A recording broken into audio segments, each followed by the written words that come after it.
12월 7일 정치부회의 시작합니다. 오늘부터 정치부회의가 오후에서 저녁으로 시간대를 바꿨습니다. 이제 저녁의 동반자인데요. 더 빠르고 정확한 뉴스를 더 쉽고 재밌게 전달하겠습니다. 기대하셔도 좋습니다. 오늘 큰 뉴스가 많은데요. 우선 코로나 상황 좋지 않습니다. 주말이었음에도 이틀 연속 600명대 확진자를 기록했죠. 오늘 밤 12시, 그러니까 약 5시간 반 후에는 수도권에 2.5단계 거리두기 조치가 시행됩니다. 신 반장. 네, 국장. 네, 코로나 소식은 잠시 후에 짚어보고요. 윤석열 검찰총장 관련한 얘기부터 해보겠습니다. 징계심의위원회 일정이 확정됐다는 거죠? 네, 그렇습니다. 오는 목요일 오전 10시 반으로 시간까지 확정이 됐습니다. 윤석열 총장에게도 통보가 갔다고 합니다. 네, 오늘 법관대표회의에서도 관련 논란이 옮겨 붙었죠? 네, 법관대표회의 지금 진행 중인데요. 이 판사 사찰 의혹을 공식 논의 안건으로 상정을 했습니다. 네. 아마 회의 도중에 그 결과 속보가 나올 것 같습니다. 네, 그럼 속보 잘 챙겨주고요. 조 반장, 오늘 법사위가 하루 종일 시끄러웠잖아요. 조금 전에 문 대통령이 공수처 관련한 언급을 했죠? 네, 맞습니다. 문 대통령은 이번 정기국회에서 권력기관의 제도적 개혁을 드디어 완성할 기회를 맞이했다면서 개혁 입법이 반드시 통과되고 공수처가 출범하길 희망한다, 이렇게 말했습니다. 네, 좋습니다. 강재영의 현장 브리핑 포함해서요. 오늘 준비한 소식 많습니다. 들어가서 본격적으로 정치부회의의 문을 열겠습니다.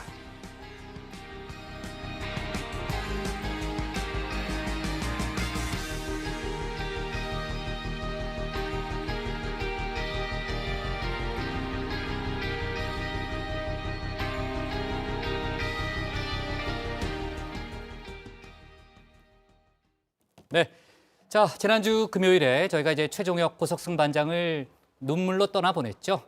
주말 사이에 눈물은 다 말랐고요. 왜 웃어요, 조 반장? 네, 오늘부터는 이제 새로운 반장들과 함께해서요. 아주 정말 기대가 크고 기쁜 마음뿐입니다. 뭐 두 반장 입장에서는 섭섭할 수 있겠지만요. 자, 본격적으로 회의를 시작하기 전에요. 그래도 소감 안 들어볼 수 없죠. 소감 한마디씩 들어봅시다. 유 반장부터 가죠. 네, 최 반장이 지금 막 본방 사수하고 있다는 메시지가 막 그래요? 왔더라고요. 예. 또 한가한 모양이죠. 네. 지금. 네. 네, 저도 이제 반장으로 승진을 했으니까 좋은 아이디어도 많이 내고 또 이 정치부 회의만 보면 뉴스룸 보지 않아도 될 정도로 열심히 한번 해보겠습니다. 좋습니다. 박 반장도 어떤 각오를 갖고 있어요? 그 전임인 최 반장, 고 반장 되게 그리워하신 분들 많을 것 같은데요. 사실 지난 한 주 동안 그 두 사람에게 하드 트레이닝을 받았습니다. 특히 최 반장한테는 댄스 교본이나 복국장 애드립 대처법 이런 인수인계를 철저히 받았으니까요. 그 두 전임 반장 공백이 느껴지지 않도록 열심히 회의에 참석하겠습니다. 네, 약간 제2의 최 반장 느낌인데요. 그러니까 최 반장을 금방 추월할 것 같은 느낌 들잖아요. 그렇죠? 근데 네, 이제 국장 기대가 큽니다. 네. 새 이것 때문에 복마해로 바꾸자는 얘기가 있던데. 아, 저희가 그래요? 호칭을 네. 좀. 그럴까요? 좀 고민해 볼게요. 네. 자, 좋습니다. 자, 그러면 이제 반장들, 신임 반장들 더 열심히 해주길 바라고요. 본격적인 발제 시작하도록 하겠습니다.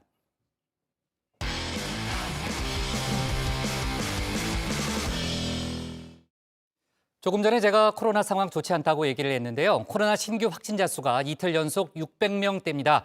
오늘 방역당국은요, 전시 상황 이런 표현까지 썼죠. 오늘 밤 12시부터 수도권 전체가 2.5단계 조치에 들어가는데 일단은 연말까지 3주 동안입니다. 문재인 대통령은 오늘 가용 인력을 최대한 투입해서 수도권 지역 현장 역학조사 역량을 강화하라고 했습니다. 관련 소식을 유정아 반장이 정리해봤습니다. 그동안 유정하기 전에 1년 동안 주로 주장을 하는 자리에만 집회만 나갔었는데 영하 7도라고 하는데요. 찬송가를 틀어놓고 발이 넘고 해머리 흔들며 좋은 앞다리 봉화 같은 뒷발로 정해진 해문 사무실로 되어 있는 중 보시다시피 한적한 사무실.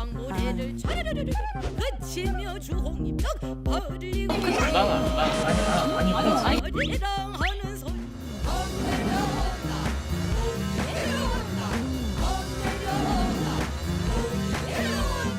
JTBC 유정입니다.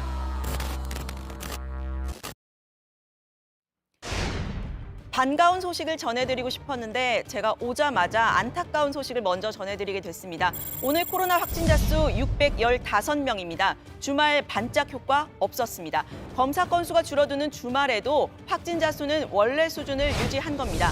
어제에 이어 600명을 넘겼습니다. 특히 서울, 경기, 인천을 합친 수도권 신규 확진자 수는 지난 6일 기준으로 470명으로 최고치를 기록했습니다.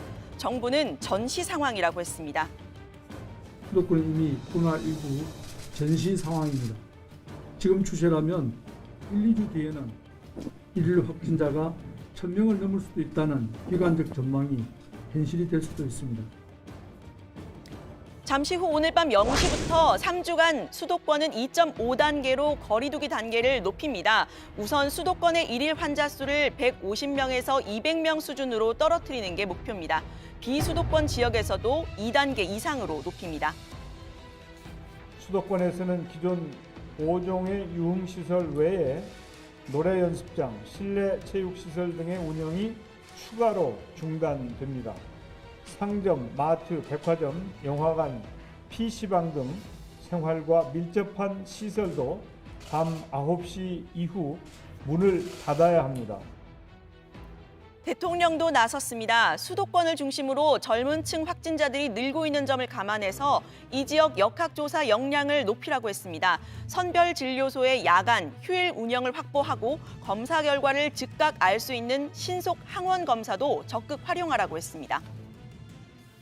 공무원, 군, 경찰 등 가능한 인력을 이번 주부터 현장 역학조사 지원 업무에 투입할 수 있도록 준비하라고 지시했습니다. 국민들께 대한 당부 말씀도 있었습니다. 증상이 없더라도 선별진료소에 가면 검사를 받을 수 있도록 이미 허용돼 있으므로 조금이라도 감염이 의심되는 분들은 반드시 선별진료소를 찾아서 검사를 받아주시기 바랍니다. 서울은 이미 깜깜합니다. 이미 이틀 전부터 2.5단계, 즉 9시 셧다운 조치를 시행했기 때문이죠. 이 거리 곳곳에도 이렇게 불 꺼진 간판들이 눈에 띄는데요. 정부의 강화된 거리두기 정책 때문입니다. 지난 5일이죠. 서울시는 밤 9시 이후 부분 셧다운에 들어갔습니다.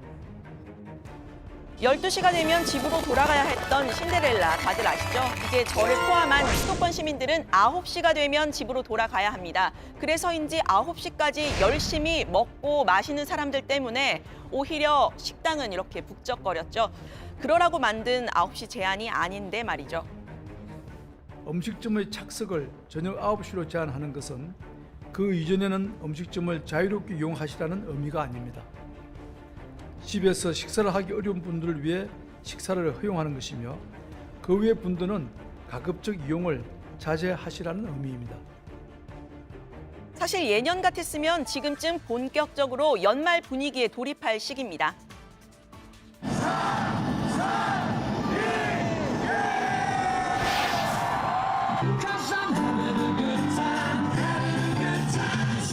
이동을 좀 해주시면 되겠습니다. 지원한 대학들 다 합격해서 내년에는 더 행복하게. 경찰 시험 준비하고 있어가지고 내년에는 경찰 준비 잘 돼서 합격했으면 좋겠어요. 네, 작년 마지막 날 저도 저 제야의 종 타종 행사 현장에 있었는데 이 소망들 다들 이루셨는지 모르겠네요. 올해는 이 제야의 종 행사가 없습니다. 6.25 전쟁 이후인 1953년 행사가 시작된 이후 67년 만에 처음입니다. 서울시는 사전에 타종 행사 영상을 제작하고 해가 바뀌는 시각에 온라인으로 송출하는 등 구체적인 계획을 마련하기로 했습니다. 전국 각지에서 해넘이, 해돋이 행사도 대부분 취소됐습니다. 3주간의 상향된 거리두기가 끝나고 나면 안전한 새해 맞이할 수 있을까요? 위험 요소는 여전합니다. 일단 논술 시험입니다. 다음 주말까지 40만 명의 수험생이 전국 단위로 움직이게 됩니다. 오늘도 연세대에서 오전 오후 각 6천 명씩 각 12,000명의 수험생들이 시험을 치렀습니다. 각 학교들은 캠퍼스 출입을 최소한으로 제한을 했지만 시험이 끝난 후에 교문 앞은 북적였습니다. 이런 것이 약간 확진자가 막 이렇게 생겨나는 거 아닌가? 네, 지난 3일에 수능을 친 학생들 중에서도 확진자가 나왔습니다. 서울시는 같은 시험장에서 시험을 본 수험생과 감독관을 대상으로 검사를 실시하고 있습니다. 이른바 풍선 효과를 걱정하는 사람들도 있습니다. 오늘부터 서울의 모든 중고등학교는 원격 수업으로 전환이 되죠. 일부 입시 학원을 빼면 학원들이 모두 문을 닫습니다. 하지만 학생들이 즐겨가는 PC방, 독서실 같은 다중이용시설은 오후 9시까지 출입이 허용됩니다. 카페와 도서관이 문을 닫으면서 대형 서점에 사람들이 몰리는가 하면 9시에 문을 닫기 전에 장을 보려는 사람들로 대형마트가 문전성시를 이뤘습니다. 일각에서는 2.5단계 상향 시기가 이미 늦은 거 아니냐 이런 지적들이 있었는데 K-방역의 허점들도 계속 극복해 가야겠습니다. 해외 코로나 상황 잠깐 짚고 갈까요? 가장 많은 확진자, 사망자가 발생한 곳 바로 미국입니다. 현지 시간 5일 하루 동안 22만 9천여 명의 확진자가 발생을 했습니다. 네, 3일과 4일에 이어서 사흘 연속 최대치를 기록한 겁니다. 같은 기간에 하루 사망자도 역대 최다입니다. 문제는 미국 역시 지금이 대유행의 초입이라는 분석이 나온다는 겁니다. 크리스마스에 정점을 찍을 거라고 했습니다. The slope is done this. It's on an increment that is almost exponential, which is really dangerous situation to be in, particularly as we get deeper and deeper into the cold months of the winter and we have the Christmas holiday coming up. 이번 주부터 일부 국가에서 접종을 시작하는 백신이 희망이 될 수 있을까요? 오늘 발제 이렇게 정리합니다. 주말에도 600명대, 오늘 밤부터 수도권 2.5단계, 제야의 종 행사 6.25 전쟁 이후 첫 중단입니다. 네, 저녁 늦게 회의를 하니까 좀 낯설긴 하네요. 그죠? 네. 자, 아무튼 이제 코로나 상황이 심각해서요. 요즘에 물론 이제 9시 전까지 이제 먹고 마시는 분들도 있지만 많은 분들이 이제 바로바로 퇴근을 하신다고 그래요. 그러니까 이제 저희는 비록 배고프지만 이제 많은 분들이 이제 저녁을 드시면서 정치부회의를 지금 즐기고 계시지 않을까라는 그런 생각을 합니다. 자, 좀 열심히 해보죠. 코로나 상황이 뭐 정말 심각하게 가고 있죠. 류 반장이 발제를 했지만 지금 이제 하루 600명 이상 나오고 있고 다음 주에는 매일 900명 이상의 환자가 발생할 가능성이 있다는 게 오늘 오후에 방역당국의 설명이었죠. 네, 그 중앙방역대책본부가 이제 발표를 했는데요. 그 현재 추세가 지속이 되면 이번 주는 510명에서 700명의 새 환자가 매일 발생할 것으로 전망하고 있는데 다음 주는 매일 900명을 넘길 수도 있다. 이런 그 전망이 나옵니다. 지난 1일부터 거리 두기를 강화한 이후에 이동량이 한 20% 정도 감소했지만 환자 감소 추세는 뚜렷하지 않다라는 거죠. 지금 멈추지 않으면 사회 활동을 전면 제한하는 최후의 조치밖에 남지 않았다라고 했습니다. 지금은 코로나19가 국내 유입된 이래 가장 큰 위기 상황으로 현재 유행은 일시적, 지역적이 아닌 지속적, 전국적인 상황입니다. 네, 박 반장은 오늘 처음인데 전혀 긴장하는 것 같이 보이지 않는데요.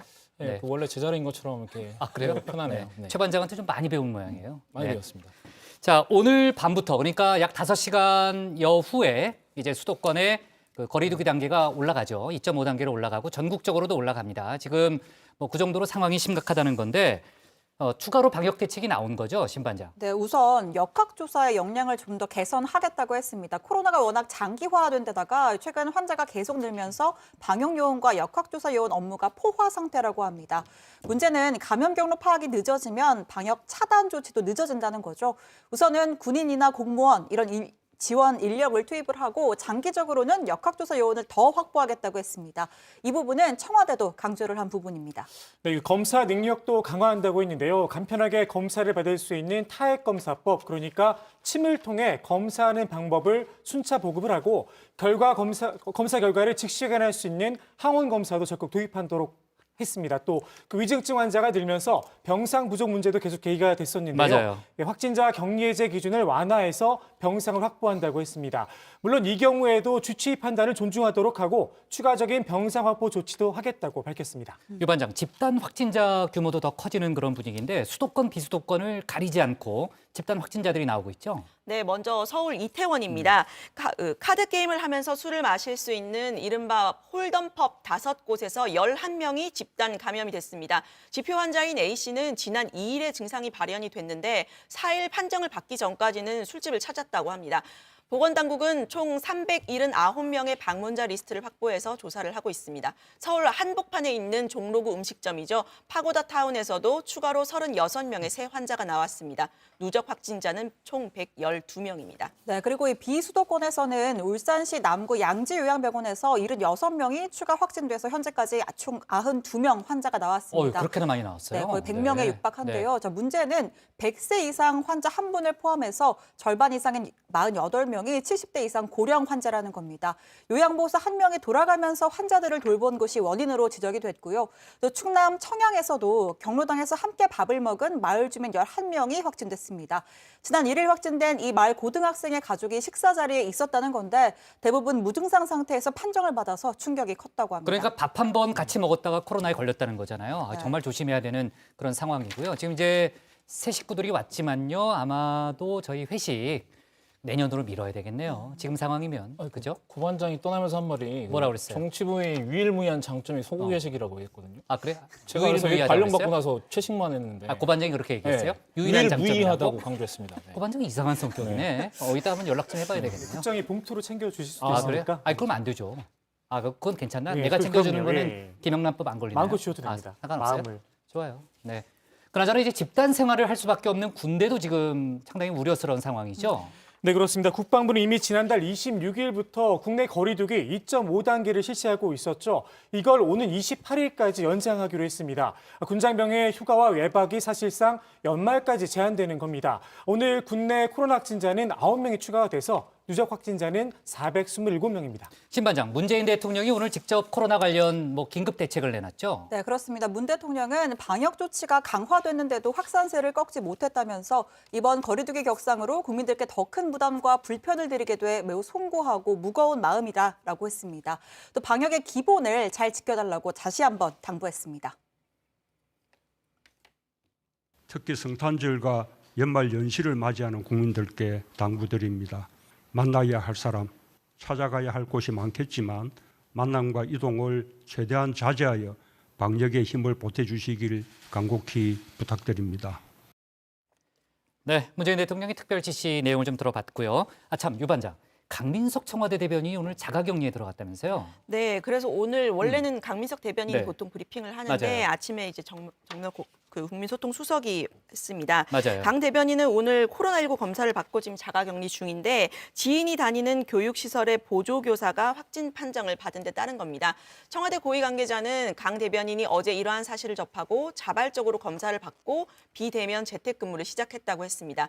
밀접 접촉자는 아니지만 선제적 조치를 취했다는 건데요. 코로나가 청와대에도 아주 근처까지 간 것 같습니다. 네. 조금 전에 국민소통수석 얘기하다 앞에 좀 약간 얼머무린 것 같은데 이름이 잘 생각이 안 나서 그런 거죠? 네. 정만호 수석입니다. 정만호 네, 네. 수석. 예. 갑자기 그 개그맨이랑 약간 아, 헷갈리게. 그래요. 맞아요. 좀 헷갈릴 수 있죠. 자, 유 반장이 아까 이제 코로나 관련 전 세계 상황 얘기를 했지만요. 지금 날씨가 추워지면서 특히 북반구 쪽 있는 나라들 사이에서 상당히 지금 상황이 안 좋아지고 있고 벌써 백신을 이제 공급하려고 하는 그런 나라들이 등장했죠. 네, 일단 러시아가 대표적입니다. 러시아는 자국이 생산한 백신 스푸트니크 V 접종을 이미 현지 시간 5일부터 시작을 했습니다. 의료계 종사자와 교사 등 1순위 그룹이 먼저 맞는데 이달 말까지 100만 명을 대상으로 접종할 예정입니다. 2천만 명분의 화이자 백신을 확보한 영국도 현지 시각 8일부터 접종을 시작했습니다. 80세 이상 그리고 의료계 종사자가 우선순위인데 94살인 엘리자베스 2세 여왕과 99살인 필립 공도 순번대로 접종을 합니다. 아무래도 아직 안정성이 완전히 검증된 게 아니기 때문에 그 부작용에 대한 불안을 잠재우려는 취지로 보입니다. 미국도 연내에 2천만 명분의 백신을 일반에 공급할 예정입니다. 네, 이에 반해서 우리나라에선 백신 확보가 한 종류에 불과하다는 등 속도가 더디다는 보도가 이제 아침에 나왔는데요. 이에 대해 청와대 고위 관계자는 최대한 빨리 확보해서 접종을 시작할 수 있도록 노력하고 있다면서 백신 안전성에 대해서 검증 절차를 좀 더 거쳐야 한다 이렇게 얘기했습니다.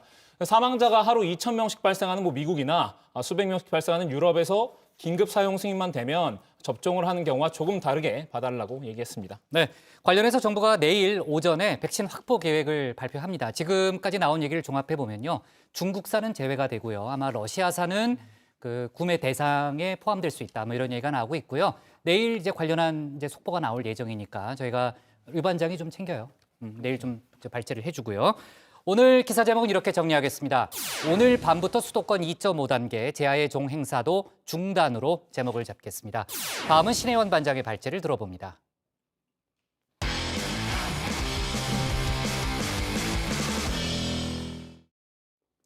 연기될 수도 있다 이런 예측도 있었습니다만 이번 주 목요일 윤석열 검찰총장에 대한 법무부 징계위원회가 열리는 것으로 확정됐습니다.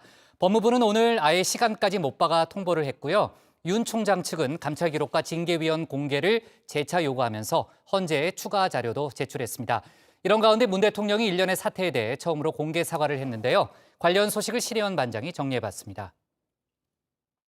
축구는 잘 몰라도 이 스페인 리그 최대 라이벌인 레알 마드리드와 FC 바르셀로나의 더비, 이 엘 클라시코를 모르는 사람은 없을 겁니다. 이 두 구단의 대결, 각 지역의 자존심이 또 걸려있는 경기이기도 하죠. 자, 지금 대한민국 서초동에선 이 더비만큼이나 치열한 일종의 게임이 펼쳐지고 있습니다. 네, 윤 추라시코인데요. 네, 님은 같습니다. 추미애 장관과 윤석열 검찰총장 간의 갈등을 두고 윤 추라시코라는 신조어만 남긴 채 지금 본방사수하고 있을 최 반장은 떠났습니다. 자, 이번 주는 제가 바통을 이어받아서 관련 발제를 해볼 건데요. 자, 이번 주 목요일 오전 10시 30분 윤석열 검찰총장에 대한 대망의 법무부 징계위원회가 열립니다. 절차적 정당성과 충분한 방어권을 보장하기 위해서 두 차례 연기를 했죠. 당초에 추 장관은 원래대로라는 의지가 강했는데 문재인 대통령이 정당성과 공정성을 갖추라며 제동을 걸었습니다.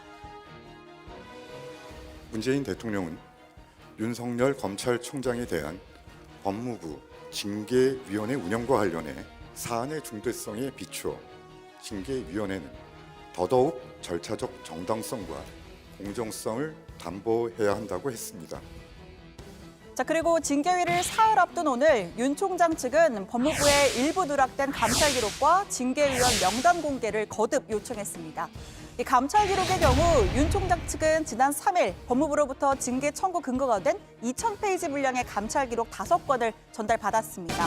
그런데 막상 대부분이 언론 기사를 모아둔 정도에다 실제 감찰 관련 내용은 일부에 불과했다는 주장인데요. 징계위 핵심 쟁점으로 떠오른 판사 사찰 의혹과 관련한 감찰 보고서는 아예 빠져 있었다고 합니다. 법무부는 현재까지 감찰 업무의 공정한 수행에 현저한 지장을 초래한다라는 이유로 공개는 거부하고 있습니다. 자, 윤 총장 측은 또 애초에 판사 사찰이라는 말 자체가 어불성설이라는 입장입니다. 윤 총장 측의 이완구 변호사는 영어로 된 3장짜리 문건을 참고하라라면서 공개했는데요. 이 판사는 백과사전처럼 모든 법을 외우고 있다. 똑똑한 판사기 때문에 질문도 많이 하지 않는다. 재판에 절대 지각해서는 안 될 것이다. 자, 방금 들으신 내용, 미국 미네소타주의 연방판사 데이비드 도티에 대한 세평을 정리해놓은 대목입니다. 미국 최대 규모의 법률 데이터베이스 서비스인 웨스트로우라는 사이트가 이 도티 판사를 비롯해서 연방판사 100여 명의 세평을 담은 자료를 정리해서 법조인은 물론이고 일반인들도 볼 수 있도록 연방판사 연감을 펴낸 건데요. 도티 판사의 주목할 만한 판결, 미식축구리그 경영진과 선수들 간의 분쟁에서 선수들 손을 들어줬다. 도티 판사는 미네소타 대학 시절 미식축구를 하려 했지만 실패했고 군 생활 중 사막에 주둔한 경험을 한 후에 로스쿨을 가기로 결정했다. 자, 뿐만 아니라 정치 활동이나 일반 모임 활동까지 아주 상세하게 적혀 있습니다. 도티 판사는 미네소타주 연방의원의 캠페인에도 참여했었다라는 내용도 적혀 있고요. 자, 그러니까 윤 총장 측은 A 판사는 우리법 연구회 출신이다. C 판사는 대학 시절 농구 실력으로 유명했다라는 내용이 담긴 대검의 문건은 미국의 이런 자료와 다를 바가 없고 따라서 문제될 게 없다라는 주장을 펼치고 있는 겁니다. 자, 마침 오늘이 매년 2차례씩 열리는 전국 법관대표 회의 날입니다. 사찰이냐 아니냐 당사자인 판사들의 판단에 관심이 쏠리는데요. 오늘 진행되는 전국 법관 대표 회의도 중요한 변수 가운데 하나입니다. 최종혁 기자가 보도합니다. 법관 대표 10명 이상이 동의하면 현장에서 상정할 수 있습니다. 판사에 대한 정보 수집이 부당하다고 보고 조사를 촉구하는 등 입장을 낸다면 윤 총장 징계위에도 영향을 미칠 수 있습니다. 네, 역시 최 반장 뉴스룸으로 돌아가자마자 열릴 중입니다.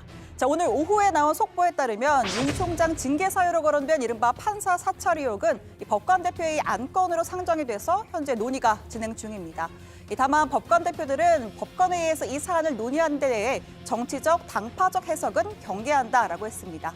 저희 회의 중에 결과가 나올 수 있는데요. 역시 속보로 전해드리겠습니다.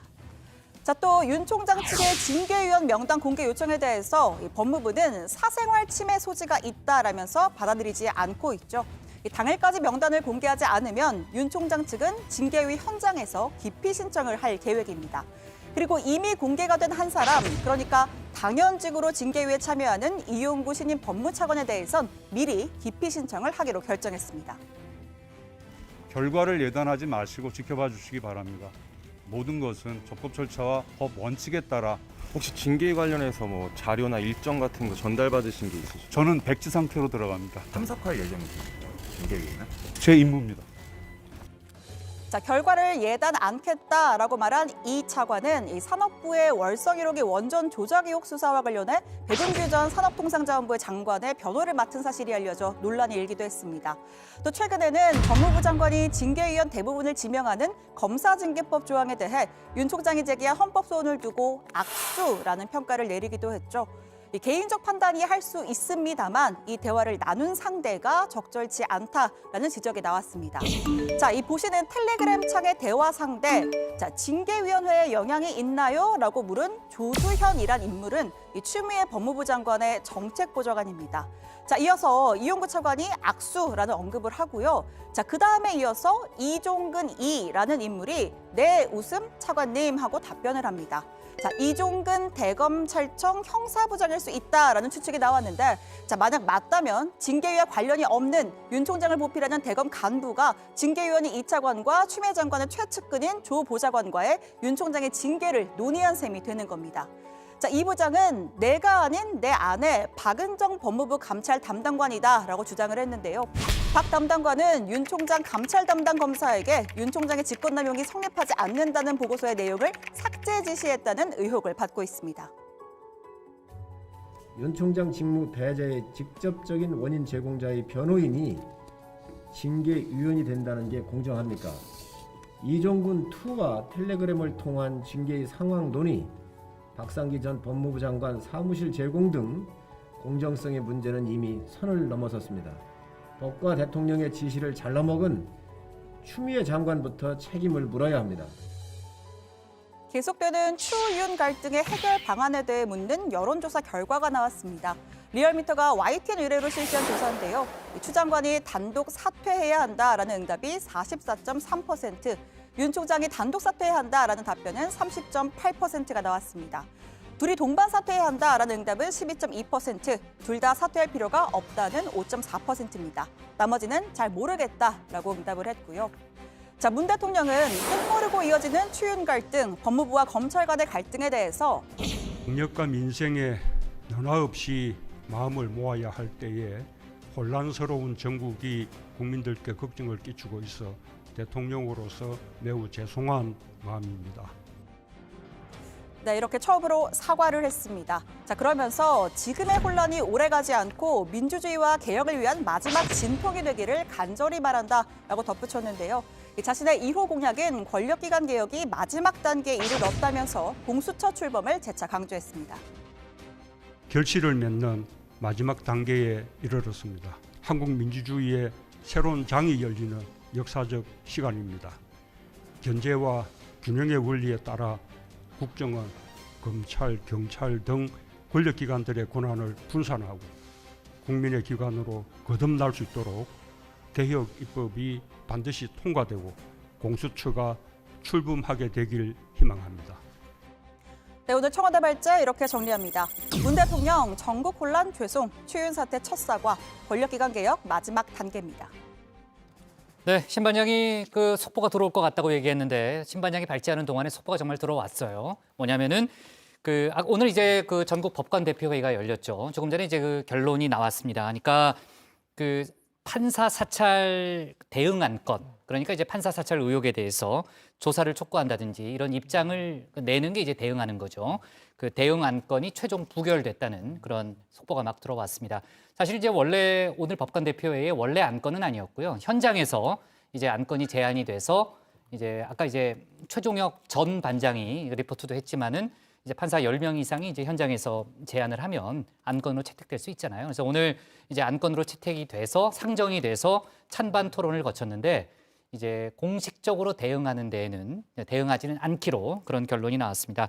그러니까 이제 목요일 오전 10시 반에 예정된 윤석열 총장 징계위원회에 아마 법관들의 뭐 추후 대응이 뭐 직접적인 영향을 미치는 일은 없을 것 같네요. 네, 지금 뭐 이제 찬반 토론이 있었다라고 국장이 네. 말씀을 하셨는데 이 찬반 토론에서 나온 주요 요지, 그러니까 네. 논제도 지금 좀 나왔습니다. 네. 일단 이 찬성 입장을 밝힌 이제 법관들은 이 검찰의 법관 정보 수집 주체가 부적절하며 이 무리하게 법관 리스트 기재와 같이 공판 절차와 무관하게 다른 절차에서 수집된 비공개 자료를 다루고 있다는 점에서 이 법관의 독립을 침해할 수 있다. 이게 찬성 측의 근거였고요. 네. 또 반대 토론 쪽의 주요 논지는 지금 뭐 서울행정법원에서 계속 재판이 진행 중이고 또 해당 재판의 독립을 위해서 전국 법관대표회의 차원의 입장 표명은 신중해야 한다. 그리고 전국 법관대표회의의 의결 결정 사항이 정치적으로 이용될 수 있기 때문에 반대한다. 이런 내용들이 토론에서 오갔다고 합니다. 자, 위와 같은 안건에 대해서 뭐 수정안도 제출이 됐고 계속해서 찬반 토론이 오갔는데 토론 결과 원안과 수정안 모두 부결이 됐고요. 자, 이런 결론을 떠나서 이 법관 대표들이 법관이 정치적 중립 의무를 준수해야 하고 오늘 토론의 결과가 정치적으로 해석되는 것을 경계해야 한다는 공통된 문제의식이 있었다라고 설명을 했습니다. 네, 좋습니다. 자, 지금 막 들어온 속보를 전해봤고요. 오늘 이제 문재인 대통령이 추미애 법무장관과 윤석열 총장 간의 갈등에 대해서 어떻게 보면은 처음으로 사과의 뜻을 밝혔죠. 그러면서도 이제 방점을 찍은 건 뭐냐면은 권력기관 개혁 또 공수처 출범에 대한 뭐 이제 강조를 했는데 그 발언 내용을 다시 한번 정리해 볼까요? 네, 문 대통령은 오늘 오후 열린 그 수석 보좌관 회의에서 그 방역과 민생에 너나 없이 마음을 모아야 할 때라고 얘기했습니다. 혼란스러운 정국이 국민들에게 걱정을 끼치고 있어 대통령으로서 매우 죄송한 마음이라고도 사과를 했는데요. 두 사람 이름을 직접 거론하진 않았지만 그 혼란스러운 정국이란 표현으로 애둘러 표현을 했습니다. 문 대통령은 지금의 혼란이 오래가지 않고 민주주의와 개혁을 위한 마지막 진통이 되길 간절히 바란다 이렇게 덧붙였습니다. 혼란스러운 정국이 국민들께 걱정을 끼치고 있어 대통령으로서 매우 죄송한 마음입니다. 민주적 절차와 과정을 통해 문제가 해결되어 나간다면 우리의 민주주의는 보다 굳건해질 것입니다. 그러니까 지난번에 징계위 소집과 관련해서요. 절차적 정당성을 문 대통령이 강조한 바 있잖아요. 오늘도 이제 그 발언 중에 민주적 절차 또 과정을 통한 민주적인 어떤 절차와 과정을 통한 문제 해결 부분을 강조했네요. 네, 저도 오늘 수보회의 언급에서 이제 그 대목이 눈에 좀 들어왔습니다. 지난주에 문 대통령이 대통령 지시사항으로 징계위 절차적 정당성과 공정성을 갖추라 이런 언급을 했었습니다. 결과적으로 윤 총장의 방어권을 보장하는 차원에서 징계위 날짜가 뭐 2번씩 조정이 됐고요. 다만 그러면서도 문 대통령은 고기영 전 법무차관이 사의를 표한 다음 날 즉각 이용구 신임차관을 임명하면서 징계위 진행에 문제가 없도록 조치를 했었습니다. 이렇게 신속하게 나선 건 사실상 추미애 장관에 대한 신임이자 징계위 결정을 따르겠다라는 뜻으로 해석이 되기도 했습니다. 징계위 결정을 존중하겠다는 얘기를 청와대 쪽에서 여러 번 했잖아요. 네, 그렇습니다. 그래서 이제 오늘 발언도 법무부 징계위에서 윤석열 총장의 징계 문제가 어떤 식으로든 마무리가 돼서 뭐 추 장관과 윤 총장 간의 갈등 사태가 좀 끝나길 바란다 이런 뜻으로도 해석이 되고요. 자, 이와 함께 문 대통령은 권력기관의 제도적 개혁을 완성해야 한다면서 개혁 입법 또 공수처 출범을 재차 강하게 주문했습니다. 우리 정부는 어떤 어려움을 무릅쓰더라도 그 과제를 다음 정부로 미루지 않고자 하였습니다. 이제 그 노력에 결실을 맺는 마지막 단계에 이르렀습니다. 국정원, 검찰, 경찰 등 권력기관들의 권한을 분산하고 국민의 기관으로 거듭날 수 있도록 개혁 입법이 반드시 통과되고 공수처가 출범하게 되길 희망합니다. 그나저나 이제 윤 총장에 대한 징계위원회가 사흘 앞으로 다가왔는데 추미애 장관이라든지 윤석열 검찰총장의 움직임은 어때요, 조 반장? 네, 일단 윤 총장 측은 우선 법무부에 징계위원 명단과 감찰 기록 공개를 거듭 요청했습니다. 특히 징계위원 명단의 경우 법무부가 끝까지 공개하지 않으면 징계의 당일에도 기피 신청을 할 수 있고 일단 당연직으로 참여하는 이용구 법무부 차관에 대해서는 기피 방침을 확정했습니다. 또 검사 징계법 헌법 소원 그리고 가처분 신청과 관련해선 헌법재판소에 추가 서면을 냈는데요. 외국 사례와 그 검사와 다른 공무원 징계 절차와의 차이점 등을 제시하면서 이번 징계 절차의 유연성을 재차 강조했습니다. 또 국무회의 심의와 그 국회 인사청문회를 거쳐 임명한 검찰총장에 대한 징계임을 법무부 장관이 구성한 징계위원회에서 의결하는 것은 헌법 취지에 반한다 이렇게 지적을 했습니다. 네, 자 법무부가 이제 징계위 일정을 목요일 오전 10시 반으로 확정을 지었잖아요. 그러니까 윤 총장 측에 연락을 한 거죠. 통보한 거죠, 유 반장? 네, 그렇습니다. 원래는 10일이라고 날짜만 통보를 했었는데 오늘 시간까지 확정을 해서 추가로 통보를 한 겁니다. 법무부가 윤 총장 측의 헌법 소원 이런 변수가 생긴 상황에서도 징계위를 강행하겠다는 의지를 나타낸 것이라는 그런 해석이 나오고 있습니다.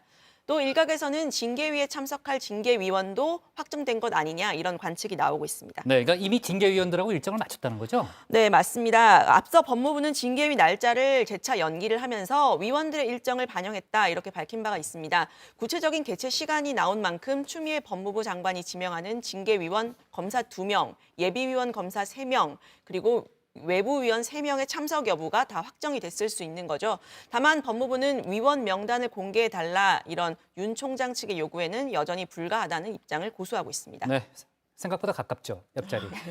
고 반장이 되게 싫어했어요, 그 자리에 앉아가지고. 네, 잘 부탁해요, 유 반장. 네, 자, 좋습니다. 오늘 청와대 발제 이렇게 정리하겠습니다. 문 대통령 전국 혼란 죄송 추윤 사태 첫 사과로 제목을 잡겠습니다. 다음은 조익신 반장의 발제를 들어보겠습니다.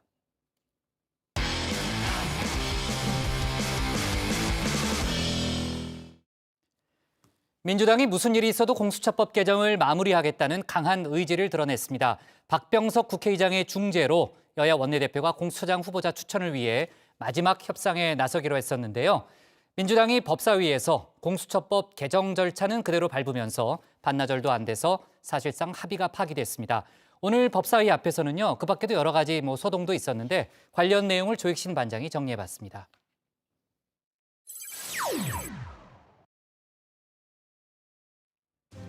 오늘 오전 법사위 법안 소위 앞 한마디로 문전성시였습니다. 회의장 왼편은 정의당이, 오른편은 국민의힘과 국민의당 의원들이 도열을 했습니다. 양측 의원들이 주장하는 내용은 달랐지만 마치 미리 합의라도 맞춘 듯 주거니 받거니 구호를 외쳤습니다. 징계주의 처벌법 집사 제정하라! 제정하라! 제정하라! 공수처법 처리하라! 처리하라! 동참하라! 동참하라! 동참하라! 방송 용어로 오디오가 물린다고 하죠. 서로 구호가 겹칠까 신경을 좀 쓴 듯합니다. 이 국정 합작이라고 할까요? 양당의 불만은 나란히 더불어민주당을 향했습니다. 한 번도 시행해보지 않은 공수처법을 일방적으로 바꾸겠다고 하고 있습니다. 이런 후한무치, 이런 조폭 같은 행태가 어디 있습니까? 국민이 겁나고 두렵지가 않습니까? 정의당은 오늘부터 12월 정기국회가 끝나는 수요일까지 72시간 비상행동에 돌입합니다. 생명과 안전의 문제를 등한시하는 정치 세력이라면 세월호 참사 당시 박근혜 정권과 무엇이 다른지 자문하기 바랍니다. 야당의 아우성에 민주당의 입장은 확고합니다. 요즘 엄중낙연에서 처리낙연으로 변신했죠. 이낙연 대표 어떤 집요한 저항에도 굽히지 않겠다며 결의를 다졌습니다. 공수처법 개정안 반드시 처리하겠다는 겁니다. 모레 본회의까지 공수처법과 국정원법, 경찰법 등 권력기관 개혁 3법을 반드시 처리해 국민의 명령을 이행하겠습니다. 제가 책임을 지고 권력기관 개혁을 입법화하겠습니다. 다만 여지는 뒀습니다. 박병석 국회의장이 중재에 나섰죠. 야당과 공수처장 후보 추천 문제를 좀 더 협의해보기로 했습니다. 공수처장 후보 추천은 양당 원내대표가 밀도 있게 협의하기로 했습니다. 곧바로 다시 협의가 시작될 겁니다. 하지만 여야 원내 수장의 입장차 여전했습니다. 그 점을 다시 한번 간곡하게 지적을 합니다. 시한을 정해놓고 밀어붙이지 마시고 논의에 논의를 거듭해서 결론에 도달할 수 있으면 좋겠습니다. 마냥 회피하거나 지연하는 것을 우리 국민들께서 그냥 처리하지 않고 방치하는 것은 또 원치 않을 겁니다. 각각의 입법이 시급성들도 있기 때문에. 공수처 관련 논의 정말 시간이 부족했던 걸까요? 제가 올 한 해 전해드린 공수처 관련 발제만 줄잡아 30개가 넘습니다. 공수처법 개정안 카드를 공수처 출범 하나를 가지고 공수처 출범 말 그대로 산 넘어 산입니다. 또 공수처 행정. 여야 간의 추가 협상 채 반나절을 못 갔습니다. 민주당이 협상은 협상이고 절차는 절차라며 공수처법 개정안을 법사위소위에서 처리하려고 하자 국민의힘이 합의를 깼다 반발한 겁니다. 국민의힘은 일단 법사위 안건조정위에 개정안을 외부해 오늘 소위 통과는 막았습니다. 하지만 절차만 하나 더 늘었을 뿐입니다. 수적 열세죠. 결국 오는 9일 본회의에서 양당 간의 결론이 날 듯 싶습니다. 그런데 말입니다. 정의당이 민주당에 응답을 요구했죠. 중대재해기업처벌법에 대해선 이렇다 할 반응이 없습니다. 민주당이 강조했던 국회 입법의 시간, 고 김용균 씨를 위한 시간은 따로 내지 못했나 봅니다. 한 해에 2,400명 죽습니다. 다치는 사람은 같이 포함하면 11만 명이 되었다고 합니다. 국회에는 정말 이 법안을 제대로 제정하고 우리 국민들 보호할 수 있는 중대재해기업처벌법 즉각 제정을 하기를 여야를 막론하고 촉구합니다. 요즘 민주당이 이래저래 고민이 많긴 합니다. 오늘 나온 리얼미터 여론조사 결과입니다. 오차범위 아니긴 하지만 국민의힘의 정당 지지율 1위 자리를 내줬습니다. 이를 놓고 당 안팎에서 여러 의견이 분분합니다. 떠나간 집도키부터 잡아야 한다. 아니다. 중도층 이반이 심각하다. 총선 때 과반을 준 의미를 되새겨야 한다. 아니다. 협치하는 모습을 보여야 한다. 말이 참 많습니다. 하나 분명한 건 모든 책임은 당 대표가 진다는 점입니다. 어찌 보면 남은 정기국회 일정, 입법의 시간이 아니라 이낙연의 시간인지도 모르겠습니다.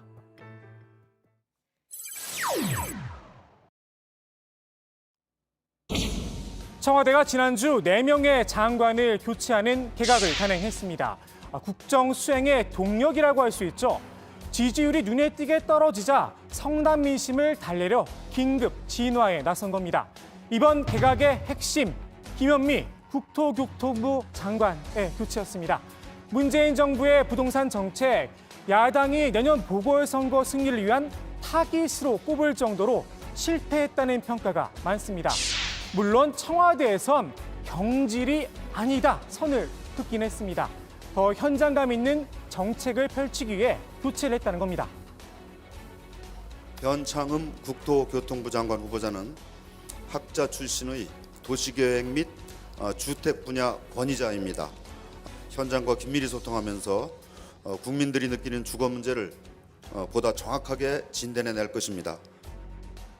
더불어민주당도 김현미 장관을 엄호하고 나섰습니다. 집값 상승은 정책의 실패가 아니라 시장의 실패라는 겁니다. 글쎄요, 이제와 시장 탓을 할 거였다면 애초에 시장에 맡기지 왜 이런저런 정책을 내놨었나 싶기도 합니다. 경질이든 단순 교체든 새 장관이 일만 잘한다면야 무슨 문제겠습니까? 그런데 야당에선 변창흠 후보자도 마음에 들지 않나 봅니다. 김현미 장관보다 더하다는 비판의 목소리가 나옵니다. 아니 그래도 김현미 장관은 빵이라도 굽겠다 그랬는데 이분은 다이어트하라고 하는 거 아니냐. 아니 지금 집 공급이 부족하는데 재건축 재개발 안 하고 그냥 도시 재생하겠다는 도시 재생이라는 게 뭐냐면 기존에 있는 주택들 낡은 주택들 그대로 놔두고요. 거기다가 뭐 주민센터 짓고 뭐 이거 엘리베이터에서 뭐 전망대 만들어주고 뭐 이렇게 한다는데. 이해훈 전 의원은 김현미 장관을 종범 그리고 변창흠 후보자를 주범이라고 표현하기도 했습니다. 변 후보자가 문재인 정부 부동산 정책의 이론가요? 뒷배라는 겁니다. 변 후보자가 이른바 김수현 사단이란 점을 지적한 듯합니다. 네, 김수현 전 실장이 여기를 나왔었죠. 한국도시연구소. 여기서 소장을 지냈었고요. 그래서 부동산 정책 기조는 물론 어떤 수정이라든지 또 첨가 이런 것들은 있겠지만 전체적인 방향, 그 가치관이랄까요? 이런 것들은 유지될 것이다. 김수현 실장이 많은 영향을 끼쳤다는 건 모두가 알고 있는 사실이지 않습니까? 실제로 변 후보자는 김수현 전 청와대 정책실장과 함께 문재인 정부의 공약 사업이었죠. 도시재생 뉴딜의 기초를 닦은 인물로 알려져 있습니다. 그래서일까요? 변 후보자의 부동산 정책을 바라보는 시각은 이랬습니다. 최선을 다했다고 생각합니다. 저희들이 과거 정부나 역대 정부 어느 때보다도 많은 물량의 주택 공급을 하고 있고, 이명박, 박근혜 정부를 합쳐 제일 낫다. 중상 이상은 된다. 후한 평가를 내놨는데요. 애석하게도 국민들 생각은 좀 다른 듯합니다. 민주당도 변 후보자를 둘러싼 이런저런 뒷말이 부담스러웠나 봅니다. 부동산 공급론을 꺼내 들었습니다. 지금 부동산 문제의 본질은 공급의 부족입니다. 수요가 넘치는데 공급이 부족하니 가격이 오르는 것은 당연합니다. 결국 해답은 시장이 반응할 정도의 충분한 공급 정책입니다. 적어도 5년간 현재 공급량의 약 2배 가까이 달하는 연간 15만 호의 주택을 서울에 공급해야 합니다. 변 후보자도 부담이 좀 됐나 봅니다. 역시 공급을 이야기했습니다. 공급 확대에 대한 또 신호를 확실히 주겠다 이렇게 많이 말씀하신 것 같은데 뭐 구체적인 어떤 방안이 있으신 건가요? 네, 구체적인 방안은 뭐 아직은 있는 건 아니지만 현재 정부가 기존에 비해서 주택 공급 확대에 대해서 적극적으로 여러 방향을 정하고 있기 때문에 그 취지에 맞게 진행할 거다 생각합니다. 공급 확대에 위해서 뭐 재건축 재개발 이쪽은 전혀 뭐 고려하시진 않는 건가요? 규제 완화 부분에 대해. 글쎄요, 여러 가지도 다 검토해 보겠습니다. 네. 일부에선 변 후보자의 재산 신고 내역을 문제 삼기도 했는데요. 서초구 방배동의 40평대 아파트를 5억 9천만 원이라고 적어냈다는 겁니다. 순간 생각하면 강남에 이렇게 싼 아파트가 있나 싶은데 법적으로 아무런 문제가 없습니다. 변 후보자 아파트 14가구 나홀로 아파트입니다. 가구 수가 적다 보니 거래도 뜸한데요. 지난 2018년 3월이 마지막 거래였습니다. 재산 신고는 실거래가와 공시지가 가운데 더 높은 가액을 기재하도록 되어 있는데요. 실거래가가 없으니 공시지가를 적어낸 겁니다. 지난해 변 후보자 아파트 공시지가 보시는 것처럼 5억 9천만 원이 맞습니다. 비판과 검증을 하더라도 합리적인 선에서 해야겠죠. 오늘 국회 발제 이렇게 정리합니다. 공수처법 개정 진통, 지지율 하락, 이낙연의 시간. 네, 자 국민의힘 얘기를 좀 해볼게요. 이제 국민의힘 내부에 좀 시끌시끌한 사안들이 몇 가지가 있는데 우선 지난주에 저희가 그 무소속 홍준표 의원이 이제 복당이 잘 안 되니까 이제 상당히 이제 주호영 원내대표에게 섭섭한 감정을 표했는데 연일 국민의힘 지도부를 강하게 때리고 있죠, 박 반장. 네, 그렇습니다. 그 앞서 국민의힘 김종인 비대위원장이 오는 9일이죠. 이 박근혜 전 대통령 탄핵을 맞춰서 이명박, 박근혜 두 전직 대통령의 구속에 대해 대국민 사과를 하겠다. 이런 뜻을 밝혔는데요. 홍준표 의원이 반발을 하고 나선 겁니다. 홍 의원은 여당 이중대로 가는 마지막 관문이 이명박, 박근혜 전 대통령 사과라면서 50 정권하 민정당 이중대로 들어가자고 한 이민우 구성과 흡사해 보인다. 이렇게 날을 세웠습니다. 홍준표 퀴즈라고도 불리죠. 그 국민의힘 배현진 원내대변인도 공세에 가세했습니다. 뜬금포 사과에 인지 부조화로 아찔하다며 문재인 정권 탄생부터 사과해야 한다. 이렇게 비판했습니다.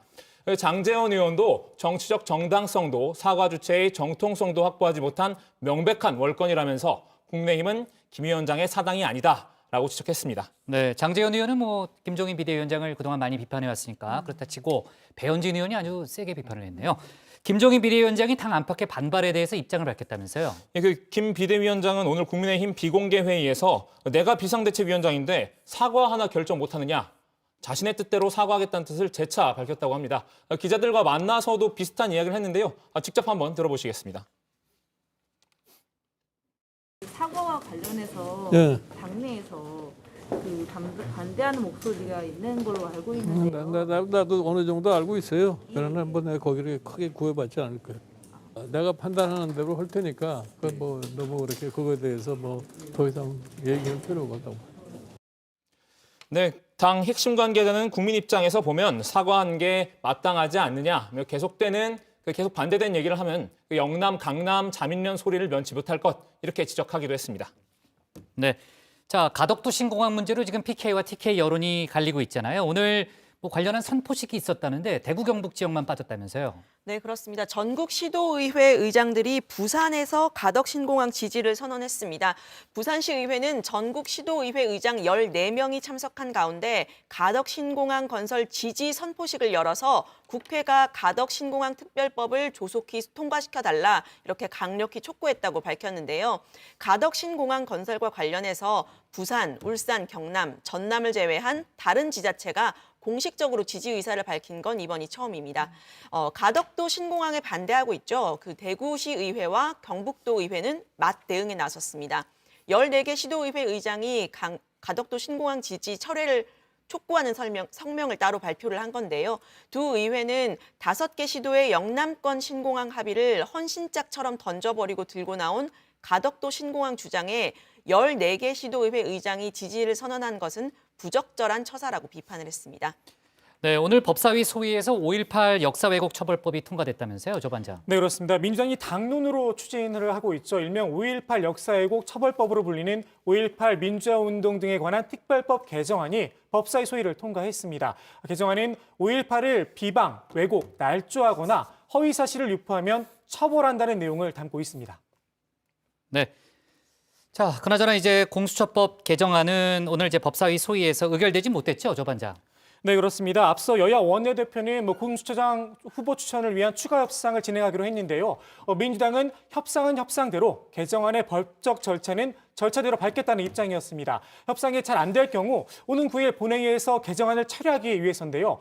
민주당이 공수처법 개정안 의결을 시도를 하자 국민의힘이 안건조정위 회부를 신청을 했습니다. 안건조정위는 상임위에서 이견이 조정이 필요할 때 제적 의원 3분의 1 이상의 요구로 구성이 되는데요. 위원장이 간사협의를 거쳐서 90일 이내에 활동 기간을 정할 수 있습니다. 네, 그러니까 내일 첫 번째 안건조정위원회가 열리는데요. 지금 이제 90일 얘기했지만 지금 민주당에서는 내일 하루에 일사천리로 전체 일정을 진행시키겠다는 그런 분위기잖아요, 지금 조 반장. 예, 그렇습니다. 내일 말씀하신 것처럼 1차 안건조정위가 있는데요. 네. 내일 하루 조정위가 열리고 끝날 가능성이 네. 지금 높습니다. 국민의힘이 지금 뭐 밤샘 농성에 들어갔어요? 예, 지금 그 법사위의장 앞에서 밤샘 농성을 하고요.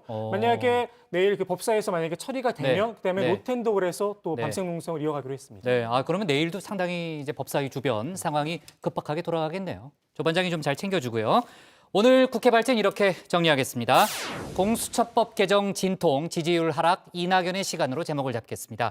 다음은 박준호 반장의 발제를 들어보겠습니다.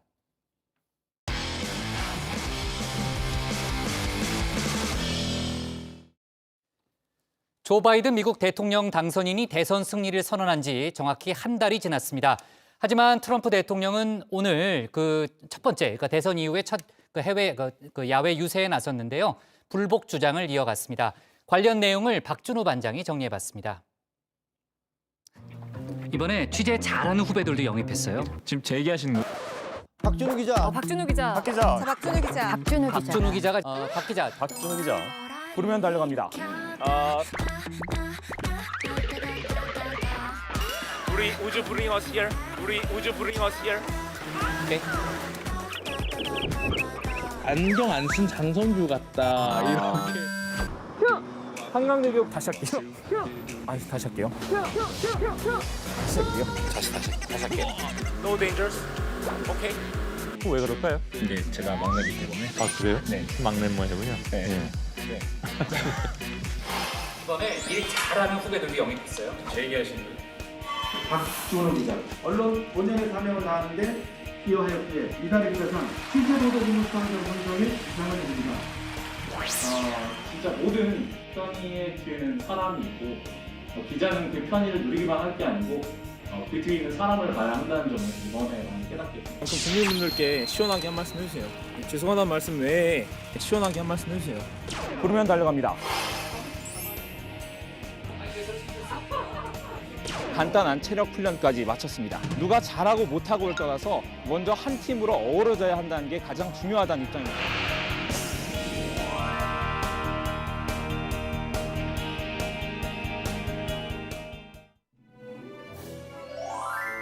네, 가야 할 때가 언제인가를 분명히 알고 간 이의 뒷모습은 얼마나 아름다운가. 분분한 낙화, 별별이 이룩하는 축복에 쌓여 지금은 가야 할 때. 이영기 시인의 낙화라는 시의 한 구절입니다. 하지만 저의 선임인 고석승 반장은 정치부 회의에 미련이 남은 모양입니다. 이제 떠나갔지만 아쉬운 듯 사무실 곳곳에 자신의 흔적을 잔뜩 남겨뒀습니다. 반면 최종혁 반장, 미련 따위 1도 없다는 걸까요? 바로 책상 다 치우고 이렇게 친절하게 인증샷도 올렸습니다. 자, 고전 반장님도 짐은 박스에 모두 넣어놨으니까 시간 되실 때 가져가 주시길 바랍니다. 자, 고 반장처럼 자리에 미련이 남은 사람은 저기 먼 나라에도 있습니다. 바로 도널드 트럼프 미국 대통령입니다. 현지 시간으로 4일 알렉스 파디아 캘리포니아 국무장관은 조 바이든 당선인의 승리를 공식 인증했다고 밝혔는데요. 바이든은 이로써 당선 확정에 필요한 선거인단 과반 기준인 매직 넘버 270명을 넘겼습니다. 캘리포니아주 55명을 더해서 총 279명의 선거인단을 확보하게 된 건데요. 하지만 대선 이후 한 달여 만에 첫 대중 유세에 나선 트럼프 대통령, 이렇게 얘기했습니다. They cheated and they rigged our presidential election, but we will still win it. We will still win it. We'll still win it.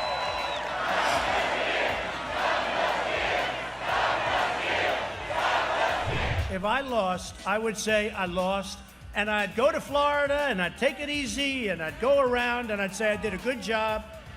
But you can't ever accept when they steal and rig and rob. Can't accept. 이번 대선이 조작됐다는 주장을 이어간 겁니다.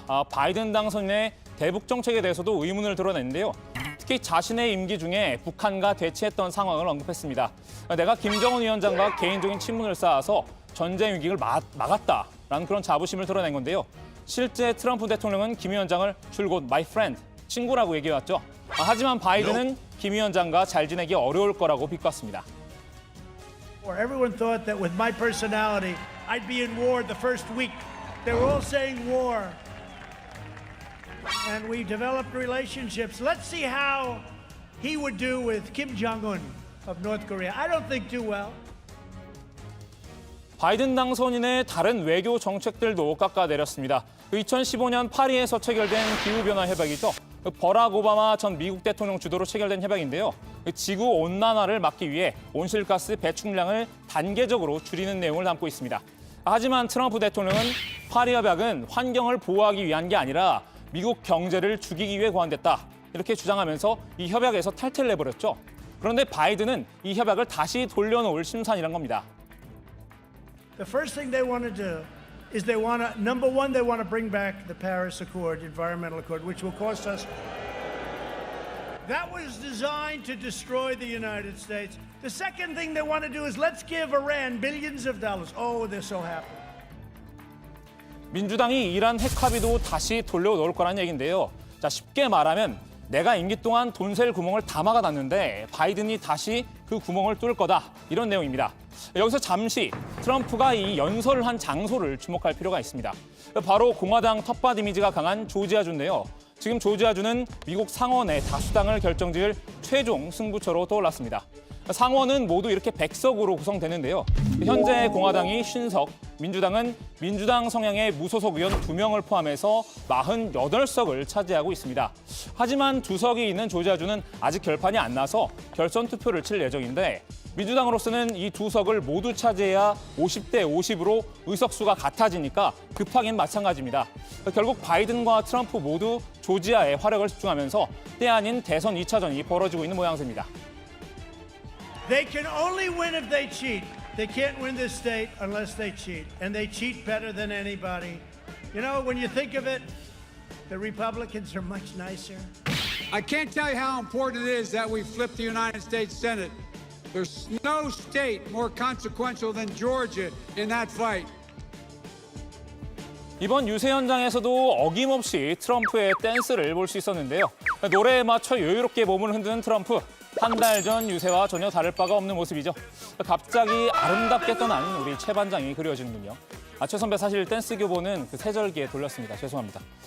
아직 여유를 잃지 않은 모습이지만 사실 지금은 사면 초가에 놓여 있습니다. CNN은 트럼프 캠프의 소송 50건 가운데 지난 3일까지 법원이 판단이 나온 35건의 결과는 1승 34패라고 소식을 전했는데요.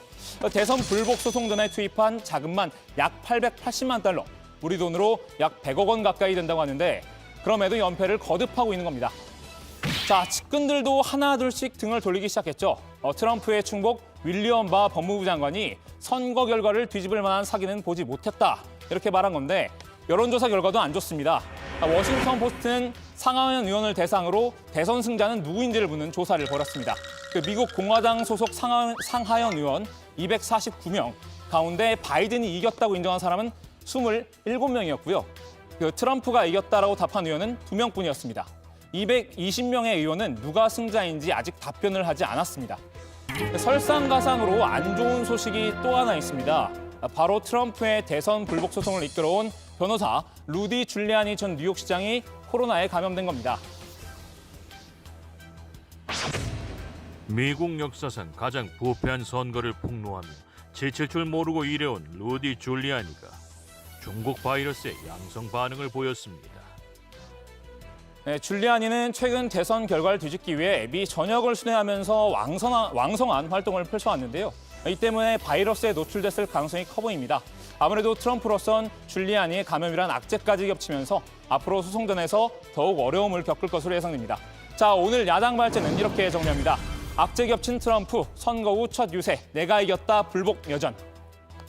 네, 정말 이제 미국 대선이 끝난 지가 언젠데 아직까지도 혼란이 계속되고 있습니다. 트럼프 대통령 여전히 불복 의사를 굽히지 않고 있고요. 그나저나 이제 뭐 최측근 중에 측근이죠. 줄리아니 변호사가 확진 판정을 받았으니까요. 트럼프 대통령으로서는 상당히 큰 타격을 입었을 겁니다. 근데 줄리아니의 확진 시점이 또 중요할 것 같은데 조금 더 나온 정보가 있어요? 네, 줄리아니 변호사 본인은 감염 여부에 대해서 밝힌 적이 없습니다. 더 힐이라는 정치 전문 매체에 따르면 줄리아니의 감염 사실은 백악관 직원으로 일하는 그 줄리아니의 아들 앤드류가 지난달 20일 코로나 양성 판정을 받았다고 밝힌 지 약 2주 뒤에 밝혀졌다고 합니다. 줄리아니는 트럼프 캠프의 보리스 앱슈타인 고문과 함께 실내에서 장시간 마스크를 쓰지 않고 기자회견을 한 바 있습니다. 그런데 이 앱슈타인 고문도 지난달 25일 코로나19 감염 판정을 받았습니다. 그런데도 줄리아니 변호사는 자가격리를 하지 않고 미국 전역을 누비면서 방송에도 출연하는 등 공개 활동을 이어왔습니다. 사실 이제 줄리아니가요. 옛날에 이제 뉴욕 시장을 거쳤잖아요. 미국의 시장이라고 불릴 정도로 상당히 유명했고 또 사랑을 받았던 사람입니다. 특히 이제 9.11 테러 이후에 상황을 잘 수습했던 그런 인물인데 이번 대선을 치르면서요. 가장 망가진 사람으로 지금 꼽히고 있더라고요. 이번에도 이제 우스꽝스러운 모습으로 상당히 희화화의 대상이 됐죠. 네, 먼저 방기 소동이 대표적인데요. 줄리아니가 지난 2일 미시간주 하원에서 4시간 동안 열린 대선 불복 청문회에서 방귀를 2번 뀌었다는 보도가 나온 건데요. 하원 의원과 격렬하게 질의응답을 주고받는 과정에서 줄리아니가 말할 때 처음에는 희미하게 방귀 소리가 들렸고 그리고 한 90초 정도 후에 보다 분명한 뿡 소리가 마이크를 통해 나왔다는 겁니다. 현장은 정확히 안 잡히고 주변 여성분들이 보면 되게 인상을 찌푸리는 장면이 좀 있는데, 그렇죠. 예, 그리고 또 지난달 19일에도 해프닝이 좀 있었습니다. 이번 대선에 폭넓은 부정이 있었다는 기자회견에서 땀을 뻘뻘 흘린 건데요. 땀을 흘린 것까지는 괜찮은데 하필 양쪽 관자놀이 부분에서 검은 염색약이 저렇게 양볼을 타고 턱까지 흘러내리는 모습이 맞아요. 저거 예전에 고석승 반장이 발제했던 거죠. 전 모습이 포착이 됐는데요. 네. CNN은 이 모습을 보고 트럼프 대선 캠페인의 현주소를 보여주는 상징적인 장면이다 이렇게 평가하기도 했습니다. 네. 자, 그리고 이제 스티븐 비건 미 국무부 부장관 겸 대북 특별대표가 내일부터 우리나라를 방문하는데요. 관련한 소식은 박 반장이 내일 좀 취재해서 좀 추가로 소개해 주기 바랍니다. 자, 오늘 기사 제목은 이렇게 정리하겠습니다. 코로나 때문에 악재 쌓이는 미일 두 정상으로 제목을 잡겠습니다. 다음은 강지영 현장 반장의 현장 브리핑을 보겠습니다.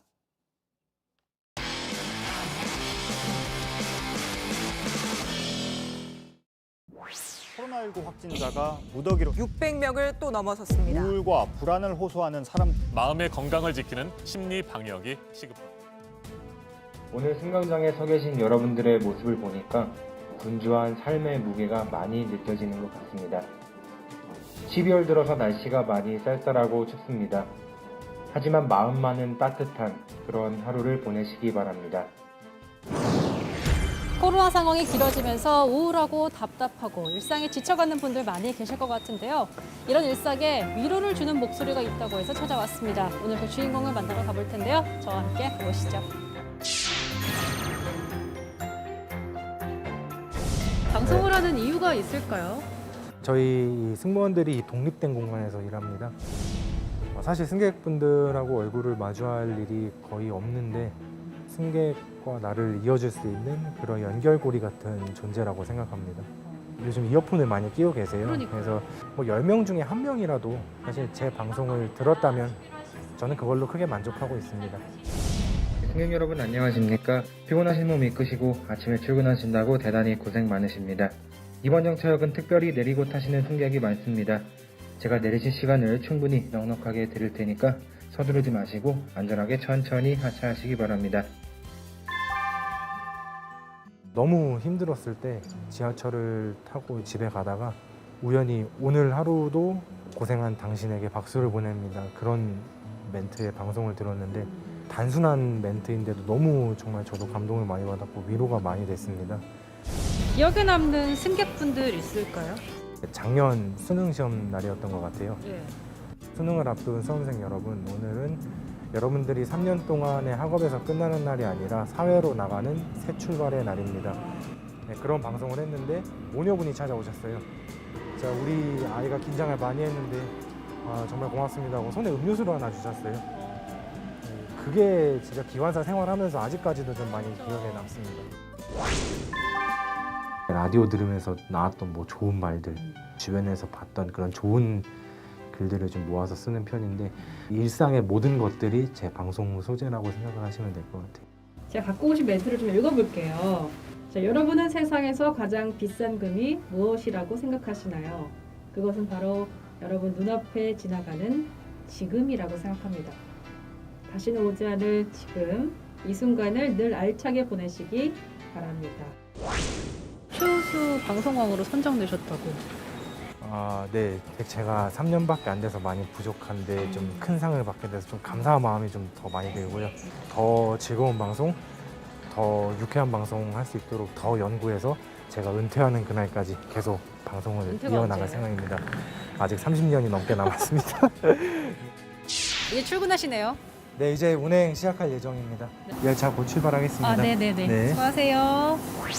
어느덧 2020년을 마무리하는 마지막 달인 12월이 시작되었습니다. 열정이 없다면 신규직한도 한낱 양치기에 불과했을 거라는 말이 있습니다. 승객 여러분들께서도 올 한 해도 알차게 또 열정을 가지고 잘 마무리하시기 바랍니다. 승객들에게 조금 더 힘이 될 수 있고 또 지친 삶을 위로해 줄 수 있는 또 궁극적으로는 안전하게 또 모셔다 드릴 수 있는 그런 기관사가 되고 싶습니다. 저희 서울교통공사에는 저 말고도 수많은 승무원들이 여러분들에게 감동을 전해드리고 있습니다. 가끔씩은 이어폰을 잠시 내려놓고 그분들의 목소리에 귀 기울여 보시는 건 어떨까요?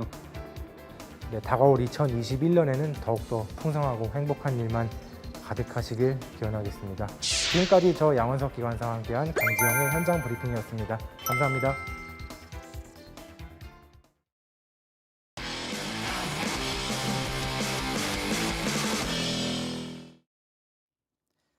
네, 최고의 인기 코너였던 한컷 정치 대신에 오늘부터 새롭게 선보이는 코너입니다. 오늘 하루 주목할 부분을 마지막으로 표시하는 복마크인데요. 앞으로는 북마크 말고 복마크 열심히 달아보겠습니다. 자, 오늘 저희가 밑줄 친 한 줄은요. 밤 9시가 넘으면 오세요입니다. 집합금지 조치로 밤 9시가 되면은 간판에 하나둘씩 불이 꺼지죠. 그런데 밤 9시가 넘도록 편법으로 영업을 해온 룸살롱 업주가 있었습니다.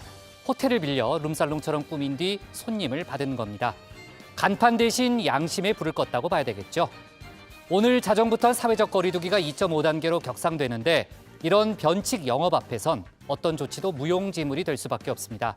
성숙한 시민의식만이 불 켜진 밤을 불러올 수 있습니다. 밤 9시가 넘으면 오세요. 안타깝지만 한동안은 들어서는 안 되는 말입니다. 오늘 정치부에는 여기까지고요. 이어서 뉴스룸이 방송됩니다. 저희는 내일 저녁 6시 20분에 다시 찾아뵙겠습니다.